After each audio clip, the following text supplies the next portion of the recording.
Hello મિત્રો, રાધે રાધે. તો તમારું સ્વાગત છે મારા વ્લોગમાં. તો દેખો સવાર પડી ગઈ છે, હું જાગી ગઈ છું અને લઈ લીધું છે ઝાડુ હાથમાં. તો વાળતા વાળતા હું કચરો વાળવા માંડી છું, બહાર આવી ગઈ છું અને આંગળું વાળીશું તો ત્યાં સુધીમાં આવી ગયા મારા પતિદેવ પાણી ભરીને.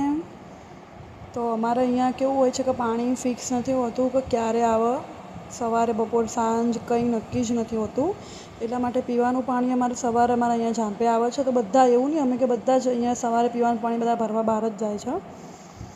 તો દેખો આવી ગયા છે કેલગું લઈને, પાણી લઈને. તો પછી હું માંડી ગઈ છું પોતું મારવા માટે. તો દેખો બધું કુલર ખસાડીને પોતું મારવા લાગી છું. પછી લાલાને જગાડીને ભોગ લગાડી દીધો છે અને નાહી ધોઈને બેસી ગયા છીએ ચા પીવા માટે. ચા પણ રેડી થઈ ગયો છે. અમારા પતિદેવ કે રોટલી વઘારેલી ખાવી છે, તો એમના માટે રોટલી વઘારેલી બનાવી દીધી. અને અમે જોઈ રહ્યા છીએ અનુપમા. તો એક તો એ ખબર નથી પડતી કે અનુપમામાં 2 દિવસે ને 2 દિવસે કોઈના ને કોઈના લગ્ન થઈ જાય છે. પછી હું બેસી ગઈ લાલાની સેવા કરવા માટે. અમારા પતિદેવ ગયા નોકરી. તો આજે લાલાને મેં નીલાંબરધારી વસ્ત્ર પહેરાયા છે, મતલબ કે રાધા રાણીનો પ્રિય કલર છે આ રહ્યો, મતલબ કે નીલાંબરધારી. તો આજે મારા લાલા કેટલા સુંદર દેખાય છે તમે દર્શન કરી શકો છો. અને કોમેન્ટમાં રાધે રાધે લખવાનું ના ભૂલતા. તો લાલાની સેવા કરીને હું પછી કપડાં ધોઈ નાખ્યા છે અને કપડાં ધોઈને હું બેસી ગઈ છું કોલિંગ કરવા માટે. કેમ કે હવે મંથ પતી જવા આવ્યો છે અને થોડાક જ દિવસ બાકી છે અને મારે ટાર્ગેટ પૂરું કરવાનું હવે પ્રેશર આવી ગયું છે. તો ટાર્ગેટ પૂરું કરવા માટે બેસી ગઈ છું કોલિંગ કરવા માટે. કોલિંગ કરતાં મને એમ થયું કે પ્રેન્ક કરું, તો ફોન કરી નાખ્યો. અમારા જસ્મિતાબેનને પેલા અંકલનું ફેસ આવે છે એ રહ્યું વિડીયો કોલવાળું. તો અમારા જસ્મિતાબેન તો પહેલાં એમ થઈ ગયું કે હારું એનો ફોન કોઈને ચોરી કરી નાખ્યો શું, તો ભાઈ કાપી નાખ્યો એને બીજો. પછી વારો લઈ લીધો અમારે બનેવીનો. તો એ જોવો પહેલાં કે કોણ, મને કે કોણ, પછી તરત એને બી ફોન કાપી નાખ્યો કે સારું એનો ફોન ચોરી થઈ ગયો કે શું, એને મને કિડનેપ કરી નાખી.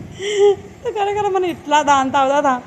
પછી મારા ભાઈને કર્યો, તો મારો ભાઈ અને એક મારા પતિદેવજી એમનો વિડીયો ના લીધો મારા બબ્બુનો, પણ એમને બંનેને ખબર પડી ગઈ કે આ પ્રેન્ક કરી રહ્યો. તો મારો ભાઈ તો કેવો નાટક કરાય,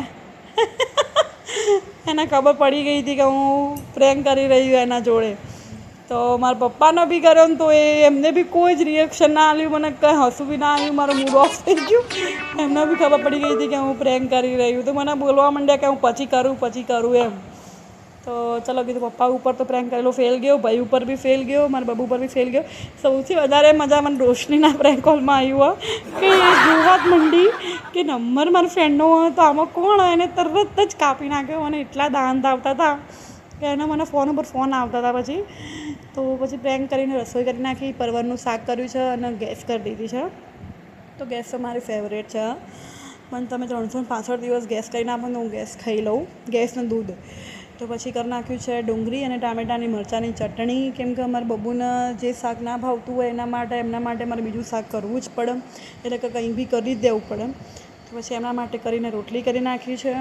જમી કરીને હું સૂઈ ગઈ હતી. તો પછી દેખો ઉઠી ગઈ છું, કેમ કે બહુ મસ્ત ઊંઘ આવતી હતી. તો પછી થોડું મૂડ ફ્રેશ થઈ જાય એના માટે હું ચા મૂકી દીધી છે. ચા પીને પાછા કોલિંગ કરવા બેસવું છે. કેમ કે તમને બી ખબર છે કે મને અત્યારે ટાર્ગેટ પૂરો કરવાનું પ્રેશર છે. તો રાત્રે તમે નહીં માનો, મેં એટલા લેટ સુધી કોલિંગ કર્યા છે કે દેખો બહાર અંધારું થઈ જવાયું છે. અત્યારે કેટલા વાગ્યા હતા, મિનિમમ 7:30 થઈ ગયા હતા. હું ત્યાં સુધી કોલિંગ કરતી હતી. પછી કામ પતી ગયું છે, જમી લીધું છે અને બહાર આવ્યા હતા તો દેખ્યા ગોરાવાળા ભાઈ આવે છે. ગોરાવાળા ભાઈ આવ્યા હતા. ઈચ્છા થઈ ગઈ હતી પણ પછી કીધું હવે નહીં ખાવું, ફૂલ પેટ થઈ ગયું હતું. તો અમે બહાર સૂઈ ગયા છીએ. મને બી ઊંઘ આવતી હતી, બપોરે સૂતી હતી તો બી ઊંઘ આવતી હતી. મારા બ્લોગ ગમે તો લાઈક કરો, શેર કરો, કોમેન્ટ કરો. રાધે રાધે.